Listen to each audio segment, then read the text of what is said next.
everyone, this is David Pike, the MotorCity mechanic. In today's video, we're going to be talking about the Chrysler 3.2 and 3.6 liter V6 Pentastar engines. And mainly we're going to be dealing with something I hate more than anything, and that is plastic components in the coolant system. I want to show you an upgrade for one of those items and how if you replace it, you'll never have to worry about it leaking again.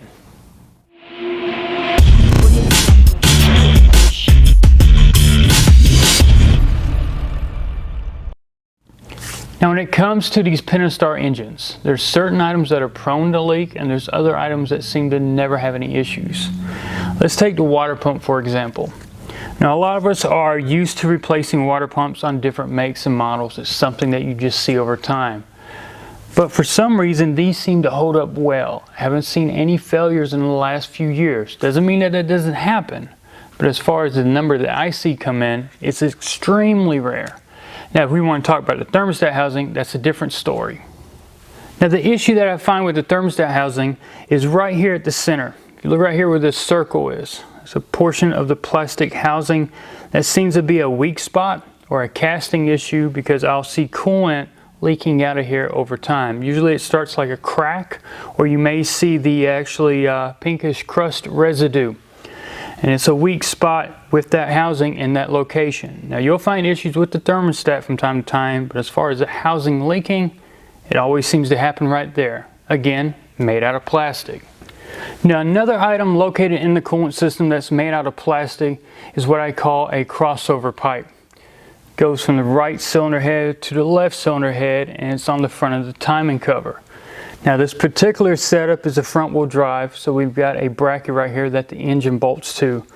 Now on some rear wheel drives you may have an alternator right here if it's a Wrangler, or you may have ease of access and be able to see it directly without anything covering it. Nonetheless, it's always in the same location and it's the same part, doesn't matter the make, model, or year. So what we'll do is we'll go ahead and take this off so you can get a clear view. And now you can see that plastic crossover pipe that I was just talking about. We've got the thermostat housing that bolts to it directly. We've got a nipple over here that has a heater hose going to it.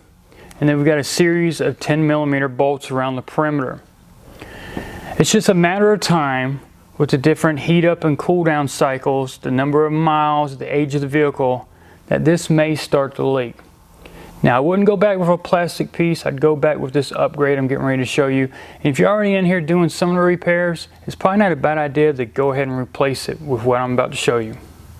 So Dorman Products has come up with a replacement, and it's not made out of plastic. Instead, it's aluminum.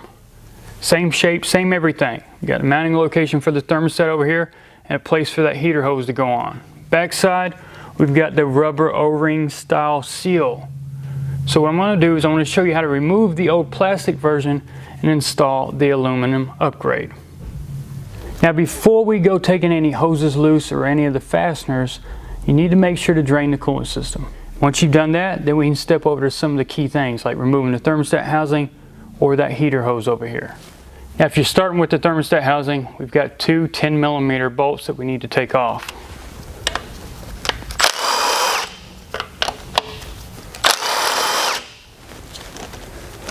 Now the O-ring may stay on the crossover pipe or with the housing. Just pay attention to it and remove it if you need to. Now when it comes to removing the hose, we're going to be dealing more than likely with a spring-loaded clamp unless someone's replaced it previously. You can use a pair of pliers or some needle nose, whatever you've got on hand, but what I like to use is something designed specifically for that. The head of this tool will actually grab a hold of the clamp, it'll squeeze it, it'll lock it in place. All we gotta do is just put it on correctly. Now we can start working it off.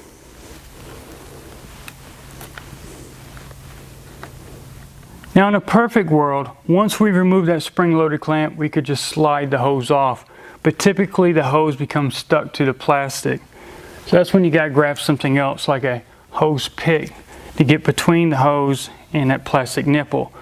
Now one trick I've learned over the years is, once I shove that up in there, I can get me some WD-40, spray it, and now when I work that pick around, it'll lube it at the exact same time, and then it's really going to just slide right off at that point.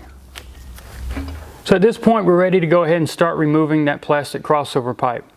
Now we've got 11 10mm bolts around the perimeter. And there's something you need to pay attention to. Matter of fact, two things you need to pay attention to. Some of the bolts are short, some of the bolts are long. Now on the long bolts, there's going to be a rubber sleeve or bushing that's about a 1/4 inch thick. It may come out with the bolt and be attached to the threads. If not, more than likely it's going to be inside the hole that it goes through, but it's going to be on the plastic pipe. It doesn't go into the timing cover, and it'll more than likely be stuck on this. So what I'll do is once we get them off, we'll see if we can find them. If not, we'll push them from the back side or the front side and get them out.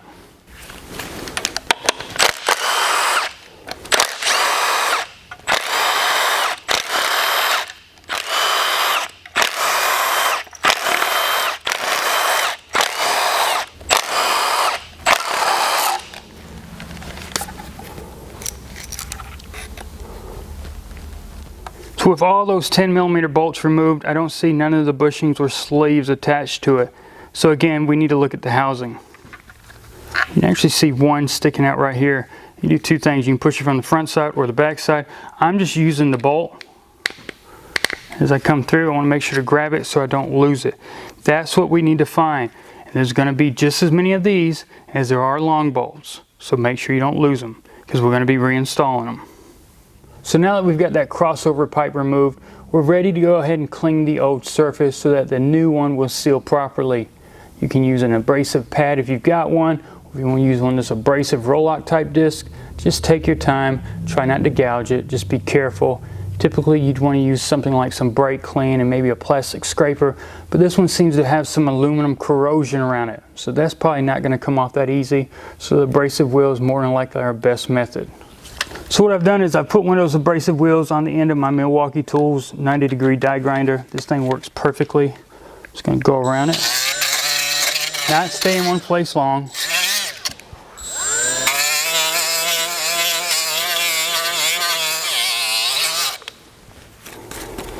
And all that little dust you saw flying off again was that corrosion that had built up. So that's what we got cleaned off now.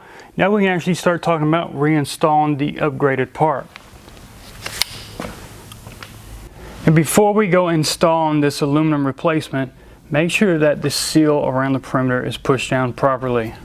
So now we can go up against the side of the timing cover and find the appropriate length bolt that you need. For example, that's a short one, long one, short one. And if you're using a long one, make sure you've got that little 1/4 inch size spacer or sleeve on it and insert it inside the hole. Now there is no particular pattern for torquing the bolt down. All it says is just alternate crisscross. Go from one side to the other. Just don't do it in a straight line and you'll be fine. But there is a spec you need to follow. Now for foot-pounds, we're going 8 foot-pounds on these fasteners. Now if you don't have anything that's in the foot-pounds, instead of you got something that's inch-pound as far as torque wrench, that would be the same as 96 inch-pounds. So 8 foot-pounds or 96 inch-pounds. Now when it comes to the thermostat housing, when we get ready to put that back on, the bolts for that are 9 foot-pounds.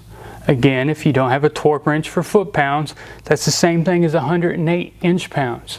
So just be careful. If you want your specs, you've got them, use a torque wrench. And then the last thing we got to do is just reinstall the hose.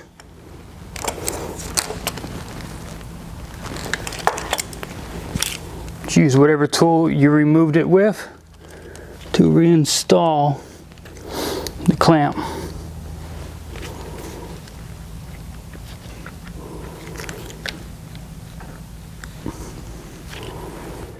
Now the part number for this is 902-3102 HP, as in Hotel Papa.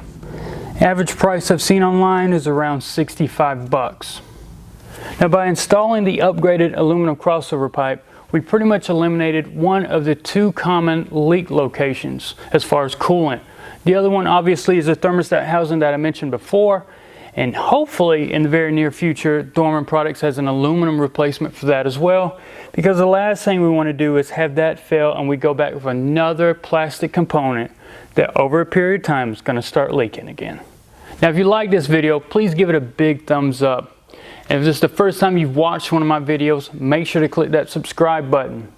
You can find me on Facebook, Twitter, and Instagram, and if you got any comments or suggestions about anything you saw in today's video, or anything Chrysler, Dodge, Jeep, or Ram related, you can leave something in the comments below, or you can email me at david@motorcitymechanic.com. Also, if you shop on Amazon, that is one way you can help support this channel. It doesn't cost you anything. If you scroll down in the description, there's a link. Click on that link and make that your Amazon homepage. And anytime you buy something, it'll help support this channel. Once again, everybody, thanks for watching all these videos.